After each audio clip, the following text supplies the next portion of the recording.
Hi there, good afternoon. How's it going? Today is Saturday, March 22nd, 2025. Currently 97 degrees Fahrenheit. That is 36 degrees Celsius. It is hot, although not too bad here in the shade with a wet shirt and hat on. I am here at the Modhera Sun Temple, just showing a few of these little carvings and statues and things here. The temple is believed to have been built in the 11th century. The exact date is not known, although there is a date on one of the stones, which would have been in the local language at the time, 1,000 years ago. So not, the numerals that we are familiar with, but there is something peculiar about that date, which is that it is upside down. And I'm not sure if we are going to see that, if it will be pointed out somewhere, but reading about it on Wikipedia, then there is one stone at the temple here that has a specific year referenced, but because it is upside down, it is believed that that was a stone of a previous temple that was destroyed in an attack here, and this temple was then built with the stones of the old temple. But it is believed to have been built sometime shortly after that battle occurred in around 1026 or 1027 AD. So almost exactly 1,000 years ago. Here we have many elephants.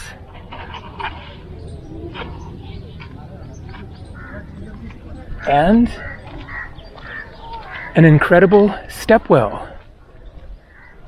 I actually didn't know that there would be a stepwell as part of this complex. So yesterday I went to an even more incredible one, Rani Ki Vav, which is just outside of the town of Pawan, where I'm staying, and where I got the taxi ride from Pawan to here, about 35 minutes or so. But this one is very remarkable as well. I just saw something swim up to the surface, get some air, and go back down. But I couldn't tell what it was. Oh, that's it. Okay. A bird of some sort. And so here you have some very intricately carved pillars. And there the temple. I guess there are three main elements to the complex here. So the temple, the stepwell, and then something else. So I was thinking about what to do with this video, because I'm basically just coming here today and then catching the taxi back. I already made a video walking around the city of Pawan, city town. It's actually like more than 200,000 people, Pawan, but it feels like a village, as I showed in a video, in terms of the little lanes and kinds of buildings, etc. But turtle, very cool. So that is basically it as far as what there is to see in this area. The Jain temple that I showed in Pawan, Rani Ki Vav, and Modhera. And then you can just, check out basic little villages and whatnot. But another turtle there. I think that this video is just going to be here at Modhera. So I was thinking about what to talk about to make it a proper full video, and decided that I'm going to tell the story of my second trip to India, which I don't believe I have ever hardly mentioned at all, other than very briefly maybe But I have referenced my first trip to India much more frequently. In 1999 to 2000, 5 months, went all over India. And so I will talk a bit about my second trip to India, which began in 2005. Again, I was there for New Year's, but only barely. First, I want to give a quick synopsis of my life between those two trips. So I came back from India in March of 2000, had $0 to my name. My father told me that he had a couple $1,000 saved up for me to put towards tuition if I wanted to go back to university. If I didn't go back to university, I didn't get the money. It was, if you want to go back to school, $2,000, that'll cover tuition, and then I would have to work and pay my rent and stuff. So, don't want to get lost in that story too much, but I completed my degree after 2 years because I had previously gone to school in Alaska, and so I got a BA in World Religions in 2002. Then I moved to Portland, Oregon, where I had family and friends, and that's where I was living. In 2005, I had worked various jobs, including getting a job as a food delivery driver, basically Uber Eats before Uber Eats existed. So I got that job in like 2002, right when the company started up. And so I was working this delivery job and thinking about traveling, and decided to go back to India once again. So that was my third international trip. First one, Europe, 1990. Second, India, 99 to 2000. And then India. And I landed in Chennai, decided to go to only South India for 3 months on this trip. I had a return flight back to Portland, and I would go back to my delivery driver job there. But I landed in Chennai on December 31st, 2005 at 11:30 or 11:45 or something p.m. And so right before the New Year, 2006. And so when I was in the taxi going to my hotel, then there were New Year's celebrations going on. Okay, I'm not sure if there's anything to see around here. Let's just poke over there. And so my main destination for that trip was Auroville. Auroville is a spiritual town based on the Hindu yogic teachings of Sri Aurobindo. It is just north of Pondicherry, now called Puducherry, south of Chennai a few hours. And they have this massive structure called the Matra Mandir. It looks kind of like a big golf ball that is a meditation chamber. And so I had heard about it somehow. I don't remember how, because I don't think that I knew about it when I was in India in 99 and 2000, even though I did go that far south, and actually even more south, all the way to Rameshwaram. But I don't think that I stopped in Pondicherry.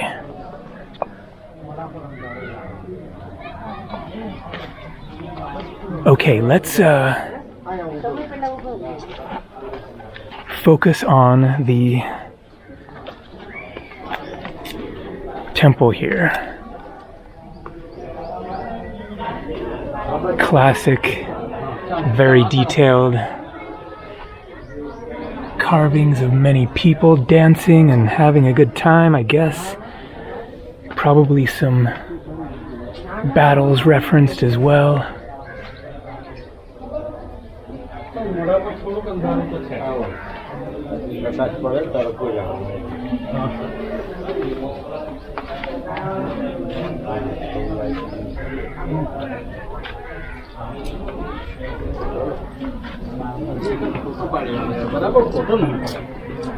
So I'm guessing that's one of the main gods of Hinduism.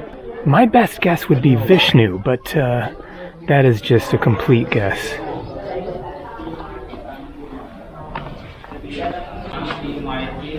It is really just remarkable how much work must have gone into these temples. Man.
Alright, so here we have some information.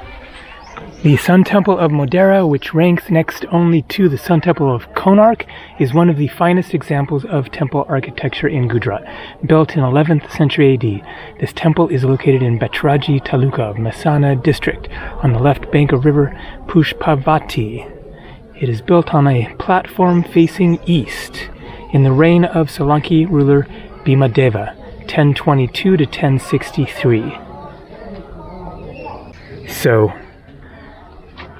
a detailed description of kind of the elements of the temple. It is engraved with sculptures of Brahma, Vishnu in various incarnations like Varaha, which we saw also at Rani Ki Vav, the Varaha, boar incarnation, Trivikrama, dwarf incarnation, Narsimha, man, lion incarnation.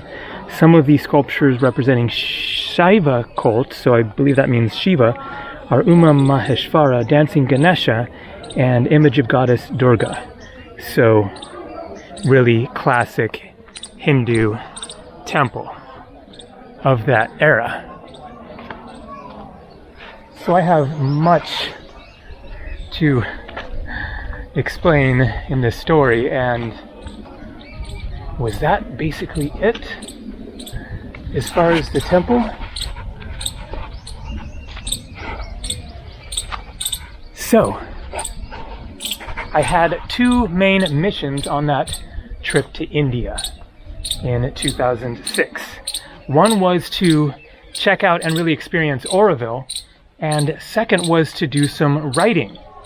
So, my first book that was published, Kundalini and the Art of Being, was published in 2008. However, that was accepted by a publisher in 2001. It took them 7 years to publish that book. They told me in 2001 that it would be finished in the spring of 2002. And then it took them another 6 years for who knows what reason. And so that book at the time in 2006 was with the publisher. I was waiting for that to actually be published. And then I was working on another book, which would eventually become Following My Thumb, A Decade of Unabashed Wanderlust. And so part of the purpose of this trip was to go to India, go hang out in Auroville, and have lots of spare time for writing. So laptops were a relatively new thing at the time. I had an iMac desktop computer, but needed a laptop for this trip. And so I bought this laptop that was some sort of a refurbished, used laptop. I think it was only a couple $100. It was really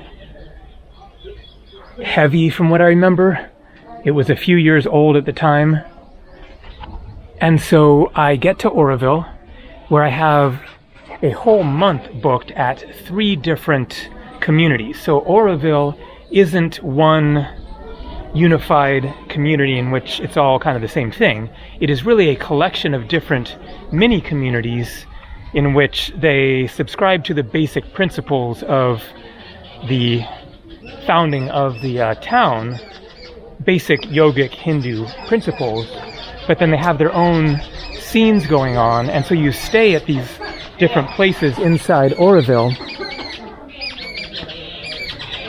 You book it online, and they have different programs as far as the food and sleeping arrangements and the prices and what's going on there, etc. And so I had booked a full month, but at 3 different places. So that was all set up. And so I arrive at Auroville and move into the first place, and kind of get started on the writing slowly but surely. There's also the beach nearby and various things to see and do there, and so I'm a bit distracted doing this and that. But unfortunately, that old used laptop completely died on me within like a few days or something.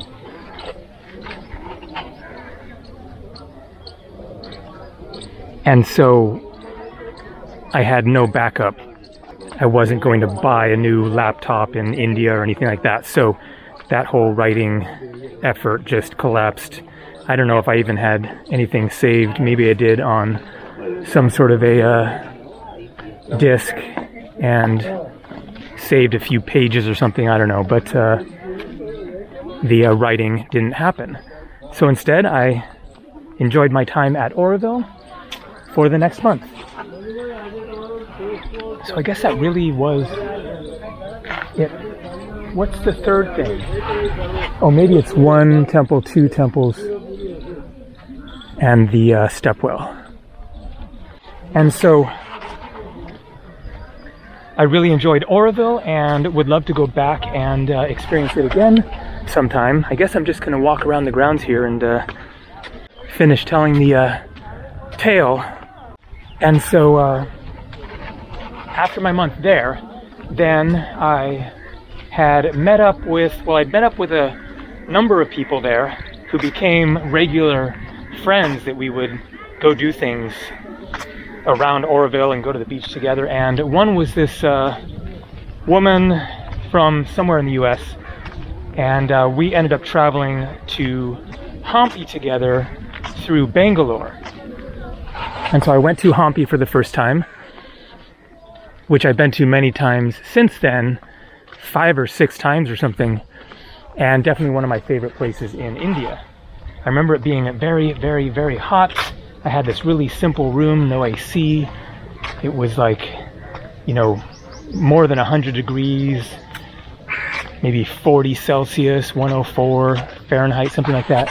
Super hot. I remember just lying in my bed in the middle of the afternoon with the fan on still, just roasting away. But anyways, enjoyed Hampi.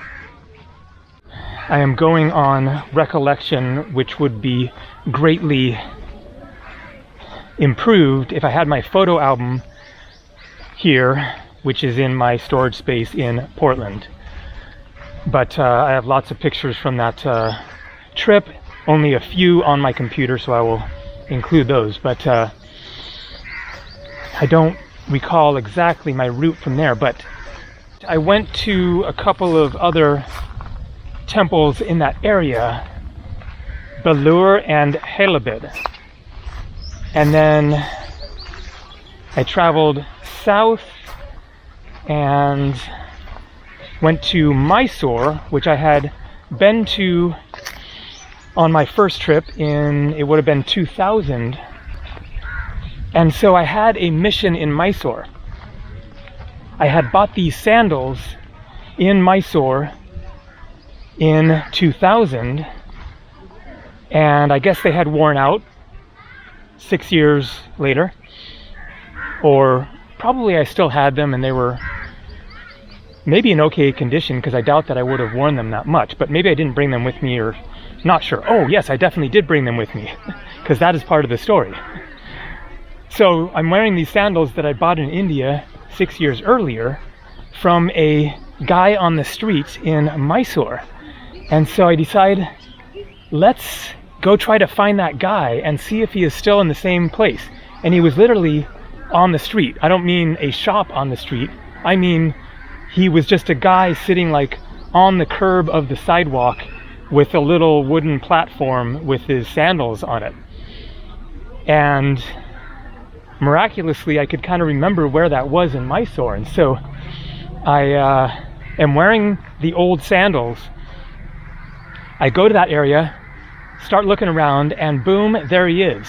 I walk up to him and I kind of point at my feet, and he looks down and he says, whoa, he recognizes his handiwork in the sandals that I'm wearing. He knows those are sandals that he had made. And so I then bought a new pair from him. Where else did I go after Mysore? Oh, one of my favorite place names in the world, Vraindabani. So I have been, hello. So I've been mentioning the Jain religion,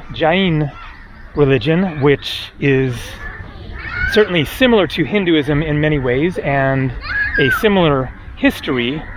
The 24th Tirthankara of Jainism. There were 24 Tirthankaras, enlightened saints, that make up the lineage of Jainism.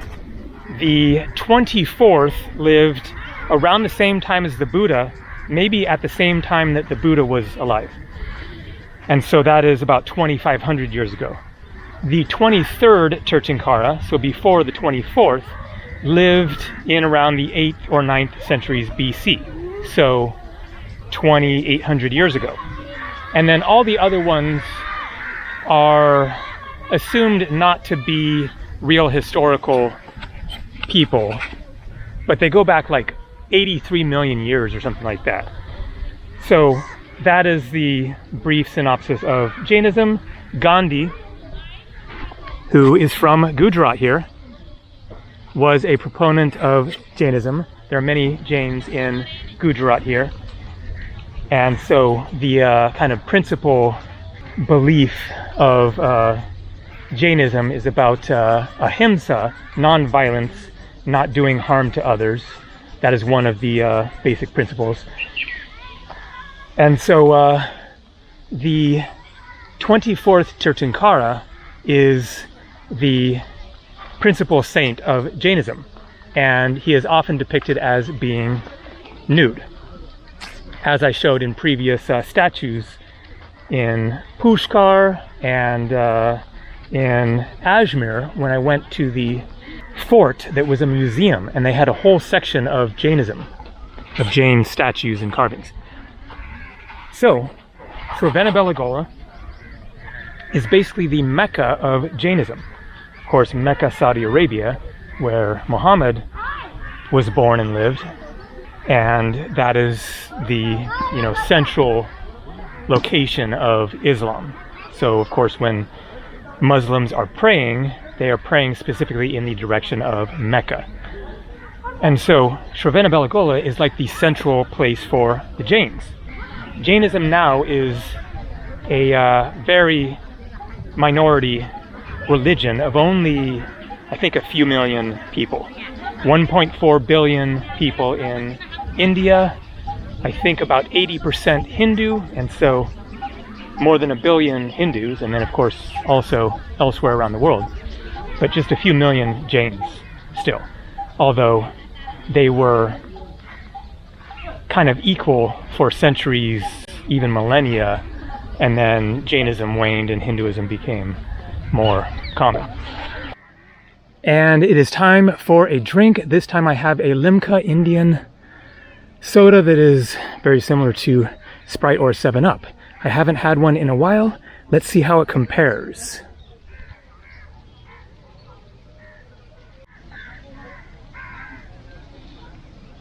It's definitely a little bit different, subtly, but I think if you gave me 7-Up or Sprite, I drank that and then drank this. I think that I would be able to tell which was which by the difference, but it's really very, very similar. So, yeah. Just what you want on a 97-degree day. And I figured I might as well wrap this up by showing the temple and tank again rather than just the lawn there. So, Vraindabani is an average town, not remarkable on its own, but there is a huge statue there of Mahavira, the 24th Tirthankara of Jainism. And so it is a pilgrimage for Jains to go there and visit the statue. So from Vraindabani, I can't recall anywhere else I went except for the final place on that trip, which was the Andaman Islands. So the Andaman and Nicobar Islands are east of South India in the Bay of Bengal, but they're closer to Thailand, but fully part of India. Indian people, culture, food, etc.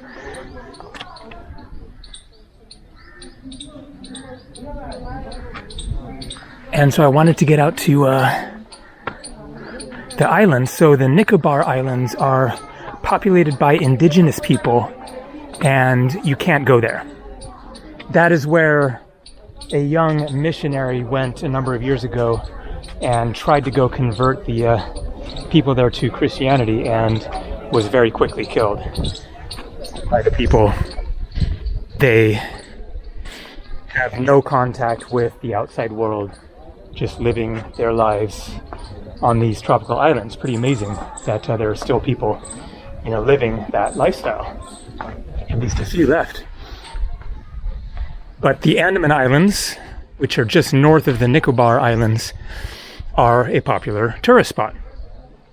So the question was how to get out there. And so I researched that. You can fly, but cheaper and more adventurous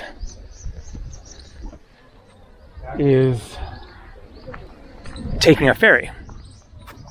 So at the time, there was a ferry that went, I think, twice a week. To the best of my recollection, it was $30, 2.5 days on a ferry, and the $30 included a bunk to sleep on and food, all included for $30. And so I got back to Chennai, where the ferry left from, and took the ferry out to the Andaman Islands. So a cool thing about that ferry ride, other than just being an experience, that is the longest that I've ever spent on a ship, is that they put all the foreigners in the same section of the boat as far as the bunks. So it was like a big, like warehouse feeling room, like a big room with tall ceilings and just filled with bunks. But they put all the foreigners in the same section, and so that meant that we all met each other and had people to talk to. There were some people with guitars who made music, and so I made some friends who I then continued with them onto the islands to Havelock Island, which is the most popular of the Andaman Islands.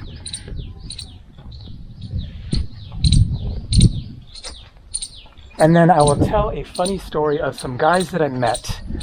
My memory is fuzzy, but to the best of my recollection, I meet these two guys, and it might have been once I got to Havelock Island. And I end up talking with this guy who's traveling with his friend, and it turned out that he was supposed to be on the same ferry, him and his friend. It might have been this guy Dean from the UK. And so I think it was Dean and his buddy, and somehow they missed the ferry, but they were determined to get to the Andaman Islands. So they booked a flight for the next morning after the ferry had already departed, going from Chennai to Port Blair, which is on a different island from Havelock. And so you take a ferry from Port Blair and that island, whatever it's called, over to Havelock Island. And so they booked this flight that leaves at like 6 in the morning or 7 in the morning or something. And so they need to be at the airport at 4 or 5 or 6 or something. And so they're concerned about not waking up to their alarm. And so they decide, all right, we're just going to like stay up all night, not go to sleep at all, so that they don't take the chance of falling asleep and sleeping through an alarm. But what they did in order to stay up all night is they like smoked a bunch of pot and drank or something the whole time.